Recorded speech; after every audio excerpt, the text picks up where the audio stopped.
الرحمن الرحيم. رئيس وزراء xildhibaanada labada gole inta nagala joogta madaxweynayaasha dowladyada gudoomiyaha gobolka Banaadir wasiirada heer federaal iyo heer dowlad goboleed marti sharafta mudanayaal marweyn assalaamu calaykum wa rahmatullahi wa barakaatuh. waxaan idinkaga mahadcelinayaa sidii habsamida lahayd ee aad nogala soo qayb gasheen shirka wadatashiga ahaa ee maalmahan inoo socday. maanta waxaan u fadhinaa inaan bulshada Soomaaliyeed la wadaagno waxyaabaha ka soo baxay wadatashigii aan isugu nimid.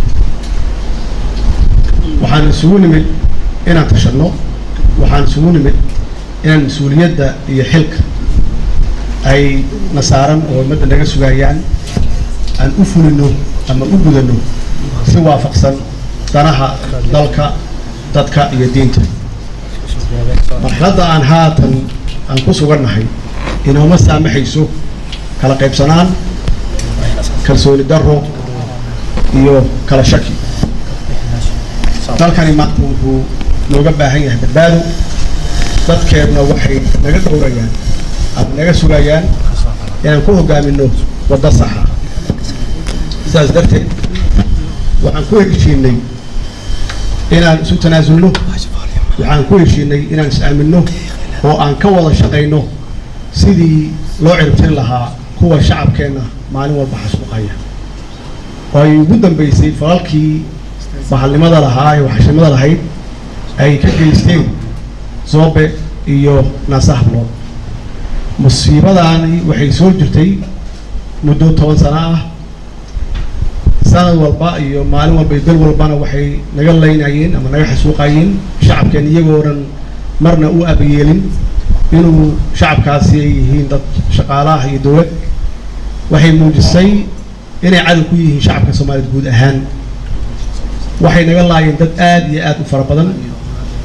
musiibadii Oktoobar 14keedii runtii waana wada taabatay bacdama ay laayeen hal goob ay ku laayeen dad gaaray 400 dad 400 ku dhaafayna ku dhaawaceen. waa xaqiiqo, waa culays iyo musiibo aad iyo aad u xun oo kulligeen nabada kicisay oo nabada taabatay. laakiin inta ay nagu sameynayeen wax sahlan ma ahayn. markaan مثلا ka soo qaadano sanadkii la soo dhaafay ee 2016 waxay geysteen 50 wax kor u dhaafayo qaraxyo ah. waxay laayeen oo sida ay u laayeen kuwii hadda ugu dambeeyay musiibooyinka ugu dambeeyay ku laayeen dad gaaraya 1000. haddana istaagi maayaan haddaynan u istaagin oo aynan ka hor imaan ka dowlad ahaan iyo shacab ahaan. sida hadda ka muuqata fadhigeena iyo heshiisyada aan gaarnay waa kuwa muujinaya midnimo oo musiibadii dhacday yaa waxaan ku bedelnay wadajir iyo midnimo sida ay nooga go'an tahay inaan dalkan aan horay ugu sii soconno. laakiin intaas kuma filna. waxaan doonaynaa inaan u turjino ficil oo aan fulino qorshaha amniga oo aan dhiganay iyo midka siyaasadda si aan u horumarino dhaqaalaha dalka. qof kasta oo Soomaali ah waxaan ka rabnaa in haddii annaga oo madaxda dalka ah aan isla qaadanay istaraatiijiyad iyo qorshe midaysan, iyagana waxaan ka rabnaa shacabka inay kaalintooda ka qaataan, garabna siiyaan ciidamada geesiyiinta ah oo ku jira aagaga frontiga ah si ay uga xoreeyaan shabaabka dalka. dhalinyarada Soomaaliyeed waa inay ka qayb qaataan xoreynta goobaha weli gacanta ugu jira shabaab. hooyooyinka Soomaaliyeed waa inay doorkooda muujiyaan oo ay caanaha iyo biyaha ka dabageeyaan wiilasha iyo gabdhaha ku jira frontiyada dagaalka. culimada waxaan uga fadhinaa oo aan ka sugaynaa inay ku baraarujiyaan shacabkeena Soomaaliyeed oo muslimiinta ah ayna caddeeyaan in al-shabaab aysan diin shaqo ku lahayn.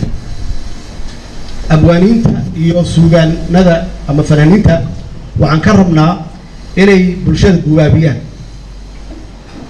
guud ahaan qof walba waa inuu kaalintiisa ka soo dhalaalo. waa mahadsantihiin. wassalaamu calaykum waraxmatullaahi wabarakaatuh.